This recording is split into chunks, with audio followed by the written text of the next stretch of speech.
So we've got good morning, sports fans. Good morning, Governor. Governor James Madore with Newsday. I like the hat, James. Thank you.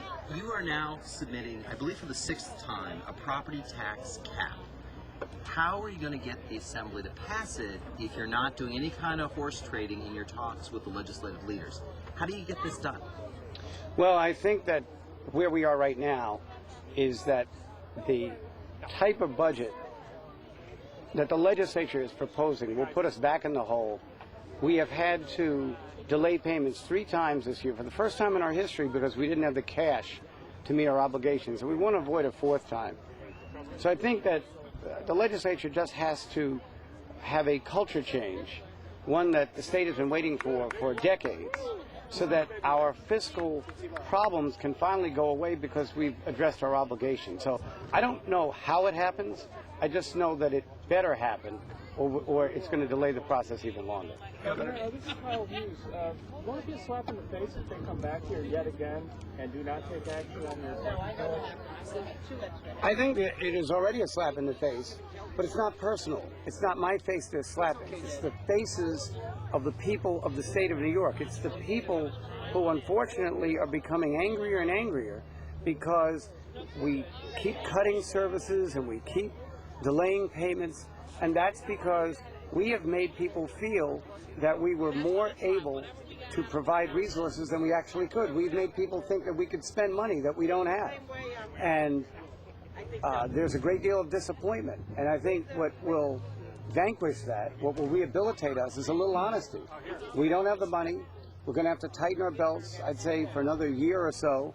And then we will move into recovery, and everyone will feel a lot better. But if we delay that process, as we have for the past couple of years, even though we knew we had a recession and a deficit, then we're just going to make people more disappointed and angry. Governor John McLaughlin the budget here. director acknowledges that the $250 million isn't just going to come exclusively from the retirement inducement. Do you think layoffs need to be planned as early as August, or that the planning should begin next month? I think the planning for layoffs is going to have to begin immediately, and I don't know what the date would be that we would have to have layoffs, but since the workforce would not negotiate lag period, which would have been a shared sacrifice for everybody, or a furlough, which would have been a process where everyone gave a little so that everyone could stay working, some unfortunate people who don't deserve it are going to get laid off, and it burns me to have to say that because I don't think it's fair to them. But it's the only way we're going to be able to balance our budget. We didn't get any cooperation from the unions in negotiations. Governor, is it your intention? John and then Steve. Is it your intention to make things as unpleasant as possible for the lawmakers until they finally do come up with an agreement here? It's not my intention to make life unpleasant. It's my intention to tell the truth and to relay to the legislature the fiscal condition of the state, which is the same thing that the comptroller did last week. He said, we're going to run out of money in September. The longer it takes to pass the budget, the greater the obligation over a shorter period of time. I don't think the comptroller was intending to make life unpleasant. It is unpleasant to hear it, but it's our sworn oath to address these problems, and I'm following the comptroller's lead, and that's why I created revenue reductions in this latest plan that would take us beyond what we actually need, and also will cover the $1 billion that we are not sure we can get from Washington in Medicaid assistance.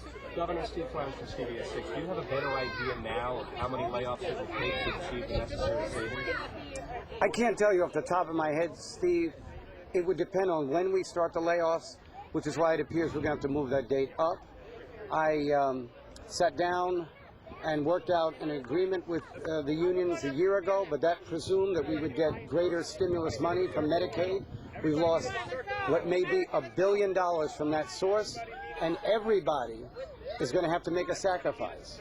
Everybody finds a way that someone else should make the sacrifice and that they shouldn't. And I don't think that's a very good culture or a spirit of New York. It's not the way New Yorkers addressed this problem 80 years ago.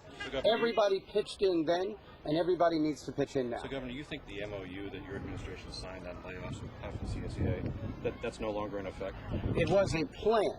It was certainly something we would have adhered to if conditions made it possible. But I think the failure of the revenues to come back as were predicted, and also the $1 billion that everyone believed was coming, 30 other states planned for it, are not apparently coming, or at least aren't coming to the degree that we thought, and therefore we're going to have to ask for a greater sacrifice. We don't want to do it, but the ramifications of not doing it are immense, and we're not going to put the people through New York through that collective suffering. Governor Brendan Scott.